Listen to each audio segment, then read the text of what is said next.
Kaixo, bideo honetan sinematikako 60. ariketa egitera goaz, J.M. Aramendiaren apuntatik aterata, eta hurrengo gora planteatzen digute.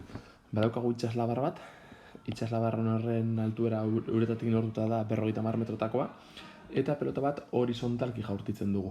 Gero komentatuko dugu horrek dauzkan implikazioak eta. Eta zenbait galdera egiten dizkigute. Beti bezala idatziko ditugu daukagu igidura paraboliko bat, ezta? Idatziko ditugu igidura paraboliko ekuazio orokorrak, gero aterako ditugu parametroak, eta azkenik idatziko ditugu gure igidura ekuazio zehatzak. Eta behin horiek ditugunean, saiatuko gara hemen agertzen diren galderak erantzuten. Hemen dauzkagu igidura ekuazio orokorrak, eta egin duguna da begiratu ditugu parametroak. Gogoratzen ditugu igidura parabolikoan parametroak dira hasierako posizioa eta hasierako altura, kasu honetan hasierako posizioa hemen dagoenez jarri dugu 0 dela, baina nola altura jakin batean hasten denez, hasierako altura izango da 50 metro. Bestetik, hasierako abiadura horizontala eta hasierako abiadura vertikala. Esaten digute, horizontalki jaurti dugula. Horizontalki esan nahi du, botatzen dugula 0 graduko angeluarekin. Hau da, hasierako abiadura guztia izango da horizontala. Horrek esan nahi du, hasierako abiadura vertikala 0 balio duela, eta hasierako abiadura horizontala balio duela V0-ren berdin-berdina.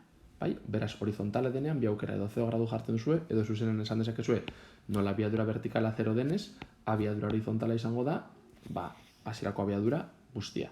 Ja lortu ditugunez, parametro guztiak jartzen ditugu gure ekuazioan, eta lortzen ditugu gure igidura ekuazio zehatzak, hauek izango direnak. Eta hauekin, saiatuko gara galdera hauek erantzuten.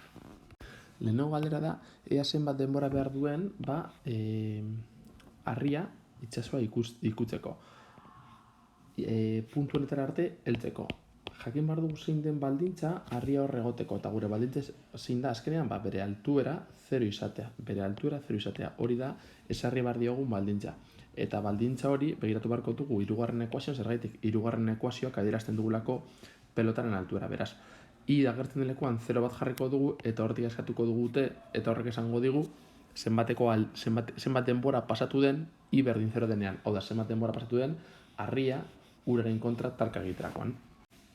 Ikusten dugunez, bigarren mailako ekuazio osatu gabea denez, egiten duguna da hau bestaldera pasatu, 0,9 zatitzen pasatzen dugu, eta horren errokarratu egiten dugu, ikusteko itsasoarekin talka egiteko behar duen denbora izango direla 3,9 segundu. Hori izango da, lehenengo atalaren erantzuna. Eskatzen diguten horrengo zatia da, jaurti eta 2 segundu ondoren, hau da, denbora 2 segundu direnean, esaten dugulako jaurtiketaren unea dela t berdin 0 segundu, izango duen abiadura eta posizioa.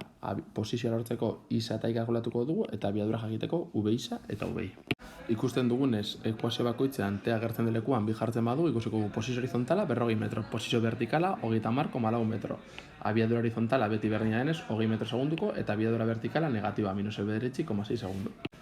Posizioa adierazteko eta abiadura adierazteko vektoreak direnez horrela adierazten dira, jartzen dugu 40 dela isaren balioa eta ostean i txapelarekin, gero jartzen dugu iren balio 30,4 eta j bat txapelarekin, eta abiadurarekin berdina V isa hemen jartzen dugu, eta V hemen jartzen dugu i eta j-rekin, eta bakoitzaren unitateak hau metrotan eta hau metro segundutan.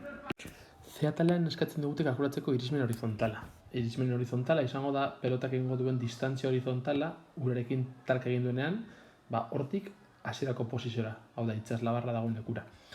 Irismena kalkulatzeko sartzen dugun baldintza izango da, harriak edo pelotak ikutu behar duela itsasoa. Baina azke hori aurretik lehenengo atalean egin dugu, kalkulatu dugu zenbat denbora behar dugun onarte heltzeko. Beraz, irismena gertatzen den horretan, gertatuko den denbora izango da t itsasoa. Baina hori aurretik kalkulatu dugu.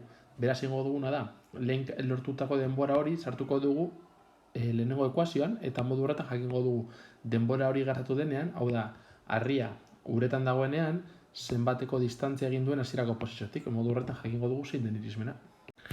Ikusten dugunez lehenengo ekuazioan, t dagoen lekuan, t itsasoa, hau da, 3,9 jartzerakoan, lortzen dugun distantzia, irismena izango da. Itsaslabarretik harriak itsasoaren kontra talka egiten duen puntura arte, dagoen distantzia izango dira 63,8 metro. Azkenengo atalean eskatzen dugute ibilbidearen ekuazioa. Ibilbidearen ekuazioa izango da I posizio vertikala isa posizio horizontalaren funtzioan. Parentesi honek adierazten duena da I isaren funtzioan. Gure igidura ekuazioak begiratzen baditugu, ikusiko dugu hirugarren ekuazioa dela I altuera teren funtzioan azke agertzen den aldagaia t delako, horregatik jartzen dugu i teren funtzioan daukagula. Baita ere badaukagu isa teren funtzioan, posizio horizontala denboraren funtzioan. Igidura ekuazioak dauzkagunak dira gauza ezberdinak teren funtzioan, baina ibilbideren ekuazioa lortzeko ez dugu teren funtzioa izan behar dugu isaren funtzioan. Orduan, zer da egingo duguna? Lehenik eta behin, isa eta t relazionatuko ditugu, ikusiko dugu, hemen isa da, hogei biderte, t askatuko dugu, eta t hori sartuko dugu hemen agertzen den hauetan. Eta hor sartzerakoan lortuko duguna da, izatea isaren funtzioan. Lehenengo ekuaziotik isateren funtzioan daukagula, egiten duguna da, t askatu, t izango da, isa zati hogei.